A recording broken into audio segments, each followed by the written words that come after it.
What if your first home actually paid for itself and then set you up to do it all over again? Why not start your real estate investing with a very small down payment? That's not a fantasy. That's a specific strategy. And in this video, I'm going to walk you through exactly how it works, step by step, using my wife and I as a real world example. Real quick, if you get value out of these videos, please like and subscribe to this channel. This helps us out tremendously, and it helps us get in front of other people who have similar aspirations like you. Let's get started. We bought a duplex here in South Florida in 2021 for $385,000. We moved in, we put the other side on Airbnb, and we grossed about $3,000 a month, almost exactly our mortgage payment. 4 years later, we sold it for a profit, and the equity from that deal funded our next move. But this video isn't really about us. It's about you and how you can pull this off yourself. I'm going to cover how to find the right property, how to finance it with as little down as possible, and get the seller to cover your closing costs, as well as the Airbnb strategy versus the long-term rental strategy. We're going to discuss a rule that quietly kills most multifamily deals in Fort Lauderdale that nobody warns buyers about. And this one surprises almost everyone. We're also going to talk about how to use an FHA loan more than once to keep scaling. So let's get into it. Finding the right property. The property you're looking for is very specific. You want a duplex, a 2-unit in a desirable area,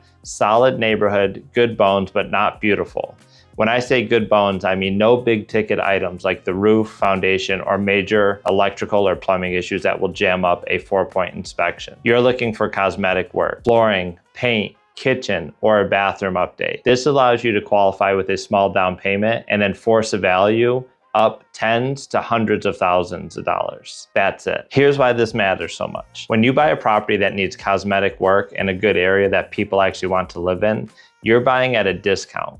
Most people don't want to put flooring in and renovate the bathroom. The desirable area is non-negotiable, and what protects your investment and drives your Airbnb income. The cosmetic work is what creates the opportunity. My wife and I bought exactly this. Our duplex wasn't winning any beauty contests when we closed, but the area was solid, the structure was sound, and we knew what the upside looked like. That cosmetic work, as painful as it was to do while we were living there, and I'll come back to that, it built our equity faster than the market alone would have. Financing it smart. How you finance this deal is everything, because you're going to live in one of the units. You qualify for owner-occupied financing. That means FHA 3.5% down on a $385,000 house, about $13,500 versus $75,000 or $100,000 with an investor loan. This is the single biggest advantage of a house hacker over a pure investor. Now here's something most buyers don't ask for, but absolutely should. Seller concessions. In this market, you can negotiate the seller to pay your closing costs. That keeps even more cash in your pocket at closing, and that's why it's crucial to work with an agent like me who knows exactly how to do it, because I have done it firsthand. I didn't read about it in a blog. And one more thing on financing. Lenders will let you count a portion of the projected rental income from the other unit towards your debt to income ratio. That means you can often qualify for more than you think. Make sure you're working with a lender who actually understands multifamily. Not every mortgage broker does. The rule nobody talks about. Before I go any farther, I need to talk about something that quietly kills deals for buyers who don't know about it. Because a lot of people hear this strategy and immediately think, what about a triplex? What about a fourplex? More units, more income. And they're right in theory, but there's a rule called the FHA self-sufficiency test. And in a market like Fort Lauderdale, it's like a wall most buyers hit hard. That's what happened to me about 6 months ago. After I bought my first duplex, I was trying to buy a triplex after refinancing out of my FHA loan. We'll talk about that a little bit later. The self-sufficiency rule applies to 3 and 4 unit properties. It says that 75% of the gross rental income from all units, including the one you're living in, must be equal to or greater than your full monthly mortgage payment. That means you have to cash flow about 25%, which is unheard of in South Florida. Most triplexes and fourplexes simply don't pass. And if they don't pass a test, you don't get the FHA loan.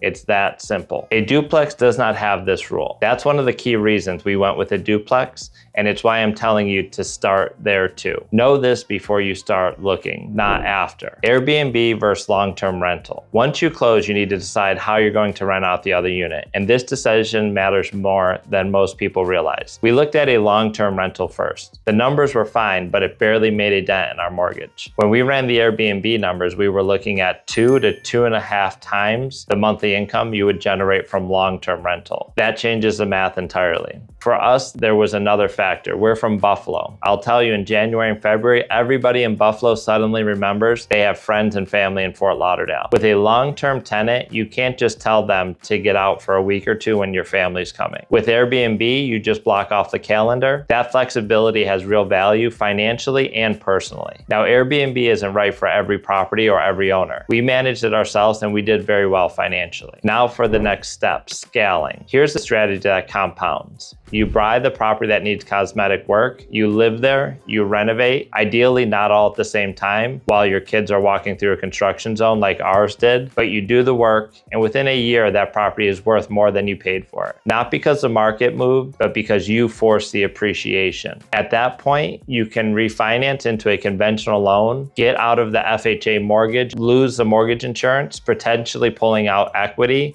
and improve your monthly cash flow. That's a win by itself. But here's what almost nobody knows, and this is the part that can really change your trajectory. You can use an FHA loan again. FHA is not a once-in-a-lifetime thing. The rule is that you can only have one FHA loan at a time. So once you refinance that first property into a conventional loan, your FHA eligibility resets. You can go find the next duplex, put down 3.5% down again, move in, rent the other side, renovate, and do this whole thing over. In a few years, you could own multiple income producing properties in South Florida built on a foundation of low down payments, forced equity, and rental income covering your costs. This is a real path, and it starts with one smart move first. So let's recap the playbook. Find a duplex with good bones and cosmetic work in a desirable area. Finance it with FHA 3.5% down. Negotiate seller concessions for closing costs, and use projected rental income to qualify for more. Choose your rental strategy wisely. For us, Airbnb at 2 to 2.5 times the long-term rent was the obvious answer. Renovate and force your equity. Refinance after a year into a conventional loan, and when you're ready, do it again. This is the most accessible on-ramp to real estate investing that exists. Low down payment, tenant-assisted mortgage, hands-on education, and a built-in exit into the next deal. My wife and I did it. It wasn't always pretty. Renovating with kids while living on site is genuinely difficult, but looking back at it was absolutely the right move, and it can be yours too. If you want to talk through whether this makes sense for your situation here in South Florida, I'm a real estate agent in Fort Lauderdale, and I've lived this playbook firsthand. This is how I earn money. I help people like you start your path to being a millionaire by buying that first multifamily. Link in the description to book a free call, and if this video helped you, subscribe. New videos every week on buying and investing in South Florida. See you on the next one.